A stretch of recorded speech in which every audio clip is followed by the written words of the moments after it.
खुदावंद यीशु मसीह के ला तब्दील नाम में मैं एक बार फिर शाहाना आपकी खिदमत में हाजिर हूँ।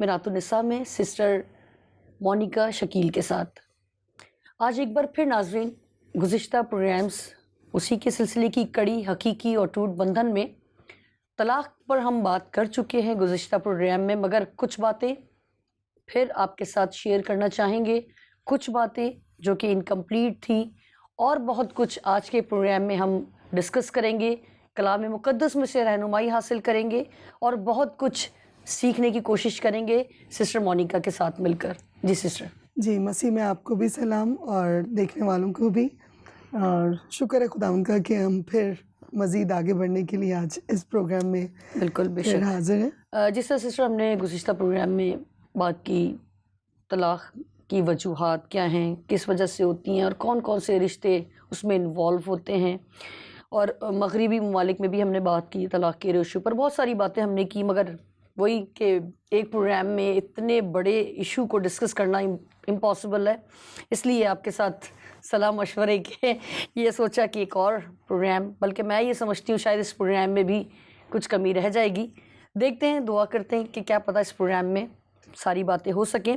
सिस्टर, मैं आपसे सवाल लेना चाहूँगी कि अगर किसी भी वजह से तलाक़ या अलहदगी हो जाती है तो तलाक़शुदा मर्द या औरत अपनी कलीसिया में, घर में या माशरे में एक तो उसका क्या हिस्सा रह जाता है, क्योंकि मोस्टली ज़्यादातर जो देखने में आता है, और वाकई ये एक ह्यूमन नेचर है कि हम यही सोचते हैं कि यार ये कपल बहुत अच्छा है, और जिस तरह हम देखते हैं पहली नज़र में या उनसे गुफ्तगू करने के अंदाज से या उनको देख करके वो किस तरह से आपस में उनका रिलेशन है, बहुत सारे नतीजे जो है ना हम निकाल रहे होते हैं अपने ही जहन में, उनको फाइनलाइज कर रहे होते हैं कि यार ये बहुत अच्छा है। और कोई अगर आपस में किसी की तकरार हो रही हो तो हम फ़ौरन नेगेटिव हो जाते हैं, नहीं यार ये लगता है कपल जो है ना वो खुश नहीं है या इनकी आपस में बनती नहीं है। कलीसियाई तौर पर जो मैं ये भी जानना चाहूँगी कि उनका रवैया उनको किस तरह का इख्तियार करना चाहिए अगर तो अलहदगी हो जाती है उनकी आपस में। जी शाहाना, मैं इसमें यही इसी में ऐड करूँगी कि जैसे आपने कहा कि माशरे की, और अगर हम कलीसियाई तौर पे भी देखें, इनफरादी तौर पे भी देखें, तो दोनों के जो मिजाज में या लोगों के साथ उठने बैठने में बहुत फ़र्क आ जाता है। अगर हस्बैंड एंड वाइफ कहीं जाते हैं, दरवाज़ा खटखटाते हैं तो बड़ी हैप्पीली दरवाज़ा खुलता है और वो आते हैं, उनके साथ कलाम शेयर करते हैं, दुआ करते हैं और ज़्यादा देर भी बैठ सकते हैं, सोशल इश्यूज़ पे बात हो जाती है।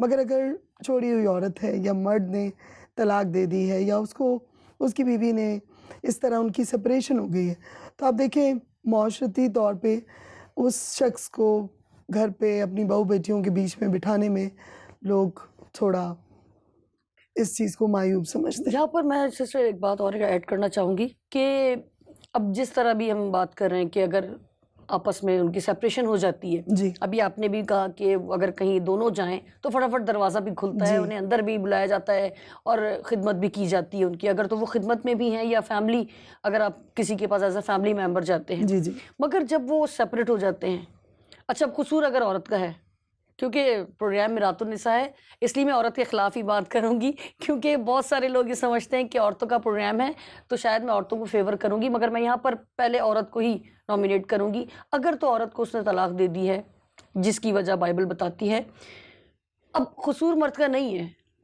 मगर उसका खिदमत करना, उसका एज आ खिदमत के हवाले से कहीं पर जाना, टाइम इस टाइम जाना ना मेरा ठीक होगा, या वो फैमिली में लेडीज़ ज़्यादा हैं मैं नहीं जा पा रहा हूँ, या मुझे इस टाइम पे जाना नहीं चाहिए, और वो जाने में कभी कभी झिझक भी महसूस करते हैं। जी अब अगर बात करते हैं औरत की, नहीं इस टाइम पे तो सारे मर्द हजरात होते हैं और औरतें आपको पता ही है निगाहें पहचान लेती हैं, बिल्कुल तो नहीं इस टाइम जाना मुनासिब नहीं। हाँ, अगर वही कपल की सूरत में जाएं तो चाहे आप देर रात चले जाएं, चाहे आप सुबह चले जाएं, शाम चले जाएं, ठीक है सब, मगर जब उसका कसूर नहीं है उस सूरत में कलीसियाई तौर पर, एक माशरती तौर पर उसके साथ इस तरह का बिहेव, मतलब अब उसका कसूर तो नहीं है ना। अगर बीवी का कसूर था, उसको छोड़ा गया है उसने, अब वो अकेला खिदमत करना चाह रहा है, और कलाम भी कहता है कि अगर तुम अकेले रहना मुनासिब समझते हो तो रह सकते हो, कलाम जी इजाज़त देता है। और वो रहना चाह रहा है, मगर फैमिली प्रेशर, कलीसियाई तौर पर प्रेशर उसको इस कदर किया जाता है कि वो बिला आखिर बेचारा दूसरी शादी करने पर मजबूर होता है, चाहे वो मेंटली तौर पर तैयार ना हो। क्यों? क्योंकि वो खिदमत जो है ना वो सही तौर से नहीं कर पा रहा। बिल्कुल। एक्चुअली इसी को आपकी बात को ही आगे बढ़ाती हूँ कि मुश्किलात उसको इसलिए होंगी कि हर कोई ये समझता है, भला वो अपनी शादीशुदा ज़िंदगी में कामयाब हैं कितने या नहीं, मगर एज़ अ कपल जब जाते हैं तो लोग सब वेलकम करते हैं। अकेले होने के नाते ये बोला जाता है पता नहीं इसका कितना कसूर होगा, तो वो मेजरिंग पे आ जाते हैं, नापने शुरू हो जाते हैं कि औरत का कसूर ज़्यादा था या इनका था। तो हम जब जजमेंट खुद करते हैं तो फिर प्रॉब्लम्स बढ़ जाती हैं। तो उसका आगे खिदमत करना भी ना उसके लिए मुश्किल है उस वक़्त तक जब तक वो कोई अपना साथी नहीं अपने साथ शामिल कर लेता। अकेले होने में उसको मुश्किलात उठानी पड़ेंगी। बहुत ही उलझन है इस सवाल में मेरे माइंड में। तो आप ये सिस्टर फिर मुझे बताएं कि कलाम के मुताबिक फिर उसको किस तरह का तर्ज ज़िंदगी अपनाना चाहिए?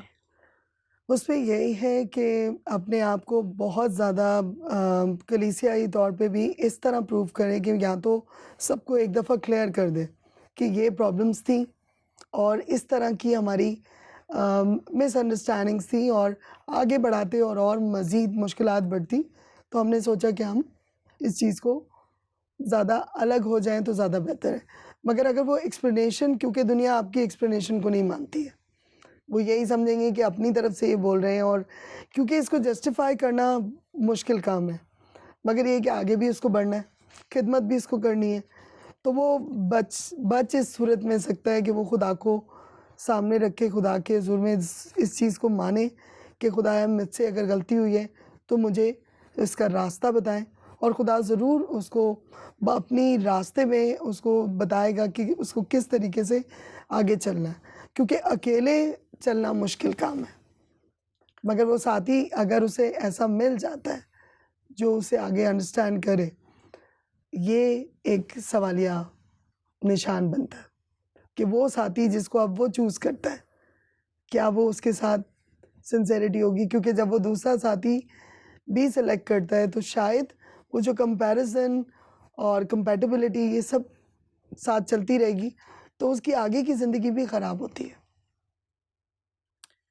बहुत ही उलझन में हूँ मैं इस वक़्त क्योंकि मेरे माइंड में इस वक़्त जो बात चल रही है वो ये कि चले मर्द का तो समझ में आता है, और अक्सर वो मतलब जिस तरह रिलीजियस पॉइंट ऑफ व्यू से अगर हम बात करें तो वो अक्सर पीछे भी हो जाते हैं, बिल्कुल।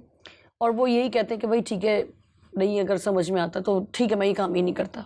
तो वो दुनियावी तौर पर जो है ना वो ज़्यादा इन्वॉल्वमेंट हो जाती है। मगर औरत, अब जिसका कसूर, अभी जिस तरह हमने मर्द की बात की है, अब अगर औरत का कसूर नहीं है फिर भी यही कहा जाता है, यही सोच माइंड में आती है, यकीनन इसी की कोई गलती होगी, मर्द ने इसे छोड़ा है, जबकि ऐसा नहीं है। और मैं नहीं समझती कि इतनी आसानी से औरत जो है ना वो सेपरेशन लेती है।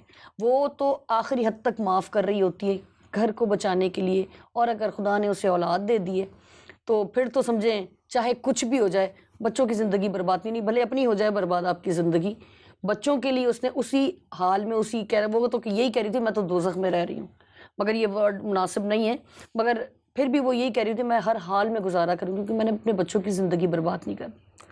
बिल्कुल, आप सही कह रही हैं, और अगर औरत के पॉइंट ऑफ व्यू से देखा जाए तो पिसती वही है, हर तरफ से ही। अगर तलाक ले लेती है या तलाक हो जाती है, दोनों सूरतों में उसको ही ज़्यादा मुआशरे में खड़े रहने में मुश्किल आते हैं।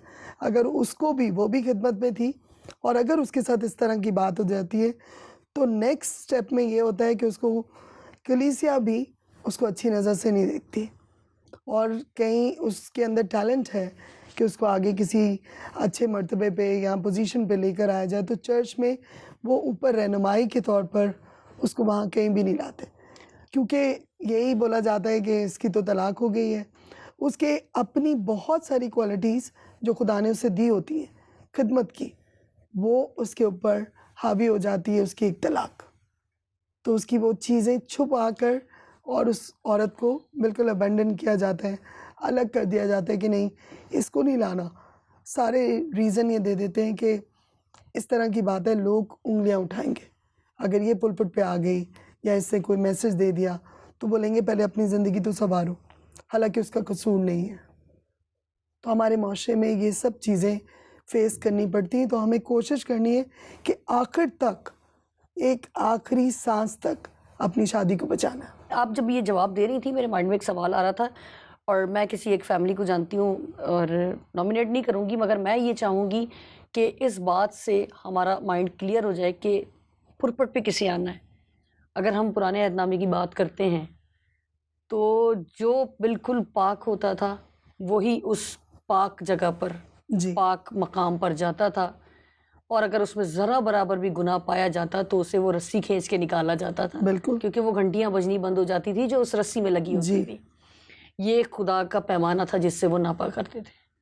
जिसकी घंटियां बज रही हैं इसका मतलब वो अंदर खिदमत कर रहा है और वो खुदा के हुजूरी में बैठा खुदा से बात कर रहा है और इबादत कर रहा है। जी, आज वो पैमाना नहीं है, फसल का दौर है, और मैं ये समझती हूँ कि हम इस बात का नाजायज़ फ़ायदा उठाते हैं। मैं ये बात इस प्लेटफॉर्म से अलल ऐलान कहना चाहूँगी कि हम खुदा की मोहब्बत का नाजायज़ फ़ायदा उठाते हैं, और लफ्ज़ साथ नहीं दे रहे मेरा। हम ज़ाहिरी चोगा जो है वो बहुत साफ़ सुथरा पहनना पसंद करते हैं, चाहे हम अंदर से जितने भी गलाज़त से भरे हों, जितने भी गुनाहों से भरे हों, मगर हम ज़ाहिरी तौर पर अपने आप को ऐसे प्रेजेंट करते हैं कि हमसे ज़्यादा पाक-बाज़ कोई नहीं है। बिल्कुल। यहाँ पर मैं जो बात करना चाह रही थी सिस्टर, कि अगर तो औरत ने दूसरी शादी की है या मर्द ने दूसरी शादी की, दोनों की बात करूँगी मैं, क्योंकि मैं किसी को फेवर नहीं देना चाह रही, तो क्या वो खिदमत कर सकते हैं? क्या वो पुरपट पर आ सकते हैं? मेरे ख्याल में कि उनको इजाज़त इसलिए देनी चाहिए, हमें जजमेंटल नहीं होना चाहिए। एक उसमें अगर खुदा ने उन्हें वो टैलेंट दिया है और क्वालिटी उनमें है, तो उसके कसूर को बजाय हम उँगलियां उठाएं, हम उसे बोलें कि नहीं इसको पीछे रखो, तो उसमें उसका कसूर क्या है? दोनों में, मर्द हो या औरत हो। तो अगर हम खुदा में देखें तो खुदा का सिलसिला अलग था, जैसे आपने मिसाल दी, मगर उस वक्त तो उसी वक्त देन एंड देयर फैसले होते थे। ऐसे सिस्टर जी, ज़बरदस्त वक़्त था। वो ज़्यादा मुझे ऐसा बेहतर लगता है कि मुआशरा बहुत बेहतर होता अगर फैसले देन एंड देयर हो जाते और क्लैरिटी भी होती, और इस तरह की डबल फिगर पर्सनालिटीज़ नहीं होती। अब ये होता है कि अंदर कैरेक्टर कुछ भी ख़राब हो, आंखें कितनी ख़राब हो, दिमाग में क्या चल रहा हो, मगर वो सर्टिफिकेट लेके घूमते हैं कि जी मैं तो हैप्पीली मैरिड हूँ, मैं खिदमत में आ सकता हूँ। मगर मुझे ऐसा लगता है कि उस औरत को और इस मर्द को ये मौका ज़रूर देना चाहिए कि वो खुदा की खिदमत करने में उसको कोई आई डोंट थिंक सो कि उसको आप मना किया मतलब जाए। फेवर कर रही हैं कि अगर वो तलाकशुदा है, जी, सेपरेट हुआ हुआ है, मगर उसका जिसका कसूर है उसकी बात नहीं हो रही, जिसका कसूर नहीं है उसकी बात हो जी, रही है। हमें सिर्फ अपनी नज़रों को क्लियर करना है, अपने जहन को साफ करना है। इसमें इसका तो कसूर नहीं है, इसे खिदमत करनी देनी चाहिए। बिल्कुल, अब मैं बात करूँगी कि अब उसका कसूर है, ठीक है। ठीक है, अब उसका कसूर है, मगर दुनिया उसको देखकर भी अनजान है। मर्द है, उसने 2 शादियाँ कर ली हैं जी, और पहली भी बीवी रखी हुई है। इसका मतलब है कि वो खुद ज़नाकार है। बिल्कुल, ऐसा ही है? मैं सही बिल्कुल, कहीं गलत हूँ बिल्कुल। तो प्लीज़ आप मुझे कहिएगा। नहीं, नहीं, वो खुद ज़नाकार है, उसने पहली बीवी भी रखी है, उसने दूसरी भी रखी है, बच्चे दोनों से हैं, और वो जो दूसरी बीवी, अगर मैं उसकी भी बात करूँ, वो सब कुछ जानती है उसके बारे में।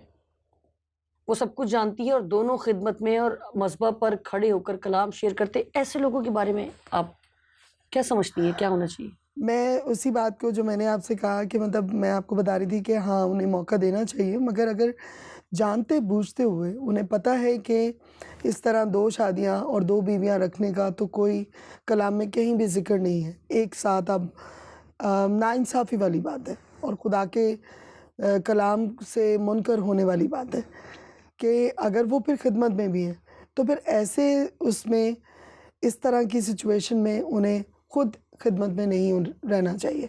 और लोग अगर उन्हें बर्दाश्त कर रहे हैं सिर्फ़ इसलिए कि उनको अच्छा साबित करना है या ये है कि फाइनेंशियली सपोर्ट करते हैं फाइनेंशियली लोग सपोर्ट ज़्यादातर। और इस तरीके से, तो आई थिंक कि उसको, उन दोनों को, बीवी को भी जिसने उनसे शादी की है, दूसरी बीवी को और पहली वाली को, ये बात यहाँ पर देखना होगा कि डिसीजन देखना पड़ेगा कि हमें किस तरह की ज़िंदगी गुजारनी खुदा के खौफ में।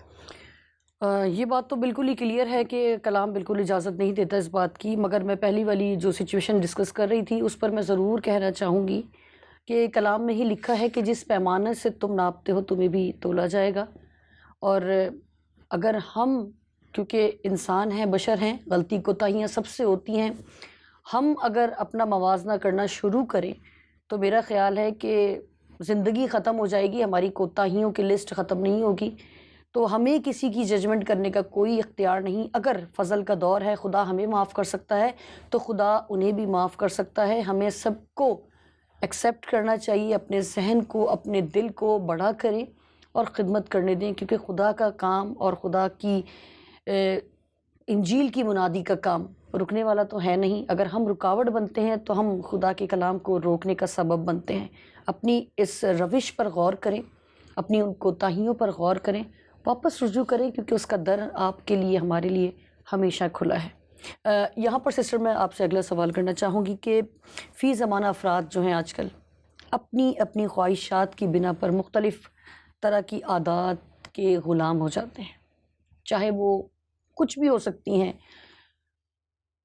आप रात को देर से बाहर जाना पसंद करते हैं, वो आपकी आदत में शामिल होना शुरू हो जाता है, आहिस्ता आहिस्ता आप उसके ग़ुलाम बनते चले जाते हैं। अगर मैं बात करूँ इलेक्ट्रॉनिक ज़माने की बात करूँ, नई जनरेशन की बात करूँ, मोबाइल के बग़ैर, टैबलेट के बग़ैर, सोशल मीडिया से रिलेट हुए बिना आपका गुज़ारा नहीं है। जी। इसके भी आप आहिस्ता-आहिस्ता ग़ुलाम बनते जाए। बेशक कि ये ज़रूरत है, मगर हमने उस ज़रूरत को इस कदर अपने ऊपर हावी कर लिया है कि हम उसके ग़ुलाम हो गए, हमारा उसके बग़ैर गुज़ारा ही नहीं होता। इवन पहले ज़माने में लोग जब जाते थे किसी के घर तो हाल अहवाल पूछा करते थे। अब जब जाते हैं तो मोबाइल देके पासवर्ड पूछते हैं, आपके वाईफ़ाई का पासवर्ड चाहिए। जी। मतलब बिल्कुल ही चेंज होता जा रहा है, सारा कुछ ही तब्दीली आती जा रही है। इस तरह अपनी घरेलू ज़िंदगी पर भी जो है ना वो बहुत असर पड़ता है और आप उस तौर पर तवज्जो नहीं दे पा रहे होते जिस तौर पर उसे तवज्जो देने की ज़रूरत होती है। आप मुझे ये बताएँ कि एक तो ये इश्यूज़ पर ही हैं जो तलाक़ की वजह भी बनती हैं। कलाम की रोशनी में इस बारे में आप क्या बताती हैं? आप क्या समझती हैं? अगर हम आदात की बात करें तो ये तो हमारे ब्रॉटअप पे भी होता है, जिस तरह का माँ-बाप ने अगर हमें कलाम की रोशनी में रहते हुए अगर हमें सिखाया हुआ है तो बहुत सारी चीज़ों में, क्योंकि कलाम कहता है कि अपने लड़के की उस राह में तरबियत कर जिस राह में उसको जाना है, वो बूढ़ा होकर भी उससे नहीं बड़ी फिरेगा। खूबसूरत कलाम की बात है तो बेशक। अब जब हम अपनी औलाद को एक रास्ते पर चला देते हैं, अगर हम टेक्नोलॉजी की बात करें, अगर बच्चे उस तरफ हैं तो बहुत सारे ऐप्स ऐसे हैं, अगर हम टेक्नोलॉजी के बेस पे भी जाएँ तो तो पॉजिटिव यूज़ करने पे पॉजिटिव डिपेंड है। हाँ, यूज़ बिल्कुल। करने पे है। तो अगर हम अपने बच्चों के उसी टैबलेट में, उसी मोबाइल में उनके लिए वो ऐसे ऐप्स डाउनलोड कर लें या उनको इस तरफ लगाएँ कि खुदा का कलाम से वो इधर-उधर ना हों। वहाँ से भी आप क्वेश्चंस डालते हैं। आजकल मैंने यूथ फोरम्स पे देखा है कि कुछ बच्चों ने इस तरह अपने ग्रुप्स बनाए हैं जहाँ पर वो जो सवाल उनके पास हैं कलाम के लिहाज से, तो वो वहाँ एक क्वेश्चन डाल देते हैं और लोग फिर उस पे कमेंट करते हैं, अपने-अपने नज़रिए को एक्सप्लेन करते हैं। बिल्कुल, तो वो जितनी एक सोचें। पॉजिटिव वो है कि आप सोशल मीडिया को भी पॉजिटिवली ले सकते हो।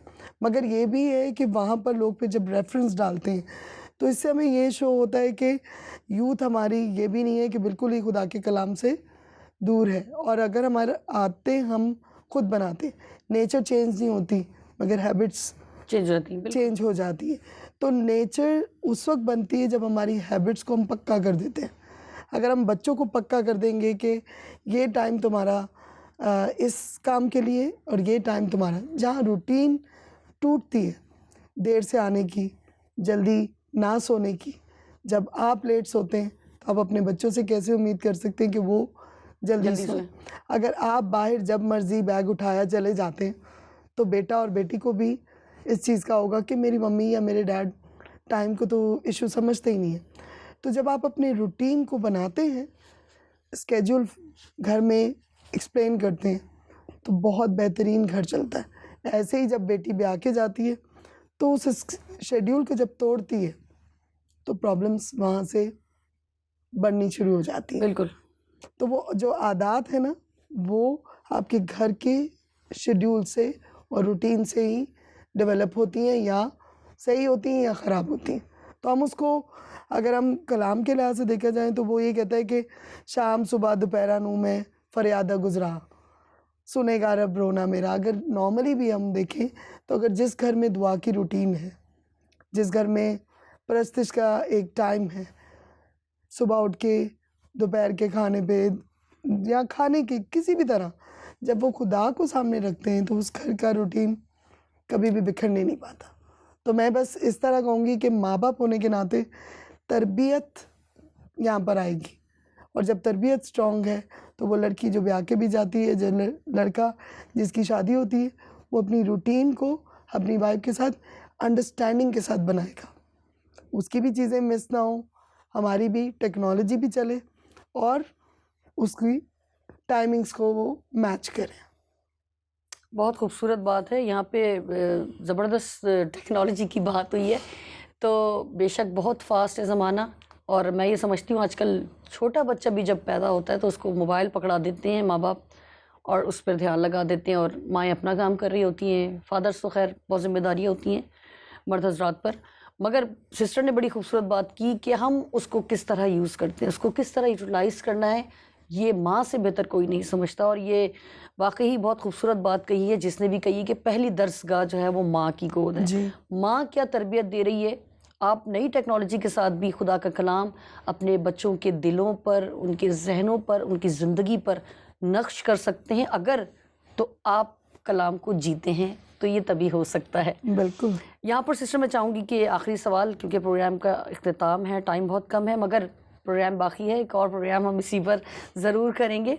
सिस्टर, अगर शादीशुदा जोड़े के दरमियान में इख्तलाफात इस कदर बढ़ गए हैं कि अब कोई चारा नहीं है, ये इख्तलाफात की बात हो रही है, ये उस रीज़न की बात नहीं हो रही जिसके लिए कलाम इजाज़त देता है। जी छोटी छोटी बातें, तुम्हारी माँ ने मेरे साथ ये बिहेव किया था। अच्छा, ये बात कब हो रही है? शादी के 5 साल के बाद, जब हमारी इंगेजमेंट हुई है। ये तब की बातें हैं जो कि ना आप भूले हैं ना मैं भूली हूँ। ये छोटी सी बात आज हुई है, यार ये एक दफ़ा तुम्हारी माँ ने भी किया था। भाई वो तो 5 साल पुरानी बात है, आज की याद आ गई है आपको? नहीं, वो तुमने आज ये हरकत की ना, इस वजह से मुझे याद आई। मतलब आप भूले नहीं हैं। 5 साल में आपके दिल पर वो बात लिखी हुई है, आपके ज़हन से वो बात निकली नहीं है। इसका मतलब कि आपने अपने आप को खाली नहीं किया, मुकम्मल तौर पर अपनी लाइफ को दोबारा से स्टार्ट जी करने के लिए रिन्यू नहीं किया आपने, रिफ्रेश नहीं किया अपने आप को। अब कंप्यूटर को हम जब यूज़ करते हैं, जैसे वायरस निकालना और रिफ्रेश करते हैं, उसको नई विंडो करते हैं। इंसान का क्या करे कि वो 5 साल पुरानी वाली बातें, वो बात आज दोबारा इशू बनती है और तलाक की नौबत आती है। अब जब तलाक लिए बगैर गुजारा नहीं है, इस सूरत हाल में मैं ये चाहूँगी कि आप मुझे वो लोग बताएं जो फैमिली में बहुत करीबी होते हैं।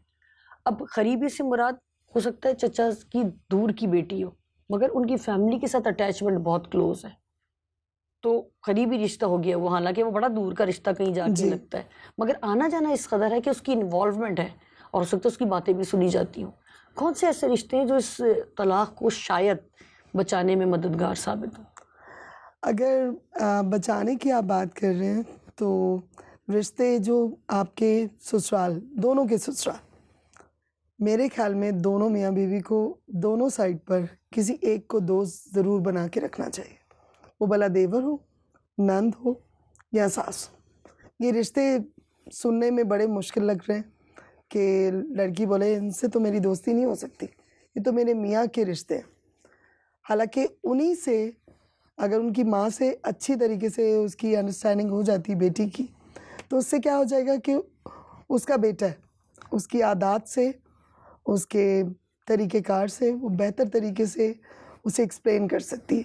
तो जब आप दोस्ती का रास्ता बना लेते हैं, किसी एक के साथ आप कन्फाइन करते हैं, उसके साथ अपने सारे दुख शेयर करते हैं, तो शायद वो मदरहुड उसमें आ जाएगी। जो आप अपनी माँ से करना चाहते हो वही सास में भी आ सकती है। तो पहला दर्जा तो सास का मैं ये कहूँगी कि सास के साथ अच्छा रिलेशन आप बना सकते हो।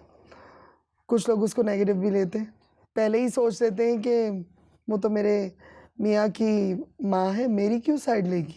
तो जब आप रिस्ट्रिक्शन तोड़ते हो, कभी कभी होता है कि यहाँ पर एक बाउंड्री तोड़ना है, बाउंड्री आप ही को तोड़ना है। जैसे आप हमेशा कहती हैं कि औरत को 90% औरत को ही झुकना पड़ता है। बिल्कुल। तो अगर उसने अपने रिश्ते को बचाना है तो अपने ससुराल में किसी एक से अपनी सास से या उसी की बहन से या उसी के भाई से, जिसको वो दुश्मन समझती है उनको दोस्त बनाना चाहिए। इसी तरह लड़के को, जिसकी वो उसकी बीवी बहुत ज़्यादा अपने घर में जिसकी सुनती है, वो भी उससे बात करना शुरू करे, ताकि उसे पता हो कि अगर कभी भी कोई बात हो तो मैं अपनी बीवी की बात उससे शेयर करूं और उसको प्यार से इस रिश्ते को अटूट बनाने में हमारी मदद कर सके। तो दोनों साइड से ये जो रिश्ते मैंने आपको बताया, बहन, भाई, बाप या माँ, ये ही क्लोज रिश्ते हैं। अगर आप कज़न्स की बात करें तो शायद एक बॉर्डर लाइन आ जाएगी और उसको ये कह दिया जाए कि यहाँ तक आप बात कर सकते हो, हमारे मामलात में आप बात नहीं कर सकते, जितनी भी अंडरस्टैंडिंग हो। तो मेरे ख्याल में तो सबसे ज़्यादा अच्छा दोस्त आपके अपनी सास, नंद या देवर, और वहाँ पर कोई साली, साला या उसके अपने सास और ससुर, ये ज़्यादा क्लोज है। इन्हीं में अगर कज़न्स आते हैं, ये चाचा की बेटी है, या वो आपस में शायद स्कूल में एक साथ थे, वो तीनों, तो वहाँ पर वो एज अ मेंटोर या उनकी टीचिंग दोनों तरफ वो बैलेंस रख सकती है। तो यहाँ दोस्ती बनाना और खुदा के खौफ में ये सोच के कि मुझे अपना रिश्ता बचाना है, जिससे बचाना है ना चाहना, वो अपना रिश्ता बचाने के लिए उससे भी दोस्ती कर लेगी जो शायद उसको अपना दुश्मन लगता है, क्योंकि रीज़न उसका यही है कि उसने अपने आप को खुदा में रहते हुए अपने रिश्ते को अटूट बनाना। यहाँ पर मैं, आप जब क्लोज रिश्तों की बात कर रही थी तो मैं ये सोच रही थी कि रिश्ते, जिस तरह मैंने शुरू में कहा कि शायद वो दूर का रिश्ता है, मगर उनके घर में आना जाना इस कदर जी। है कि वो उनकी बिल्कुल फैमिली मेंबर की तरह हो सकती है, या हो सकता है उसमें शायद आपका कलीसियाई तौर पर भी रिश्ता हो सकता है। जी। हो सकता है वो आपके पास्टर हो, जी, या हो सकता है पास्टर की मिसेज हैं, ठीक है। या हो सकता है कोई एल्डर हैं, कोई डीकन है जो आपकी खिदमत में साथी हैं, आप टीम मेंबर हैं, आपको लगता है कि शायद ये मुझे बेहतर मशवरा दे सकते हैं। इसी तरह जिस तरह आपने स्कूल कॉलेजेस की बात की, हो सकता है कोई ऐसे टीचर या कोई ऐसा सर्कल हो जो आपका ग्रुप में हो सकता है वो आपकी बेहतर रहनुमाई, मगर बात वही आएगी आपकी जजमेंट, आप किसे अपने दिल के करीब महसूस करते हैं। अगर तो मैं ये समझती हूँ कि ठीक है, नाचाकियाँ कलीसियाई जो रहनुमा हैं उनके घरों में भी होती होंगी, जी, मगर उसको हैंडल किस तरह से करना है। क्या वाकई खुदा का कलाम को आप इस तौर पर पढ़ते हैं, या खुदा से इस तौर पर रहनुमाई लेते हैं कि आपको शायद किसी की ज़रूरत ही ना पड़े, क्योंकि बेहतरीन दोस्त, बेहतरीन रहनुमा खुदावंद यीशु ने अपने जाने के बाद रूहुल कुद्दुस को दिया है, जो कि हमेशा जब तक आप रोज़ ज़मीन पर हैं आपके साथ रहेगा। मैं ये समझती हूँ, आपने बहुत खूबसूरत बात की माशरती लिहाज से कि दोस्त अहबाब बहुत ज़रूरी हैं, मगर उनकी परख कि क्या वो वाकई आपके दोस्त हैं, या हो सकता है दुश्मनों में से कोई आपका दोस्त बन जाए, जिस तरह सिस्टर ने कहा कि जिससे आप बात करना पसंद नहीं करते, जिसके साथ आपकी अंडरस्टैंडिंग नहीं है, मगर आपके जीवन साथी की उसके साथ है, तो आप ज़रूर उसके साथ दोस्ती करेंगे। मगर मैं एक बात आखिर में करना चाहूँगी कि अगर खुदा की फेवर आपके साथ है, पाक रूह की रहनुमाई में आप चल रहे हैं और आपका साथी भटक गया है, तो उसे लाने के लिए खुदा के दरवाजे से बेहतर दरवाज़ा और कोई हो ही नहीं सकता। खुदा की रहनुमाई से बढ़कर रहनुमा कोई हो नहीं सकता। प्रोग्राम अभी बाकी है, अगले प्रोग्राम में इसको कवर करेंगे, फिर एक और बात करेंगे, आपके साथ शेयर करेंगे। सरप्राइज़ है, देखना ना भूलिएगा मिरातुन्निसा का एक और एपिसोड तलाक पर। खुदा हाफिज़।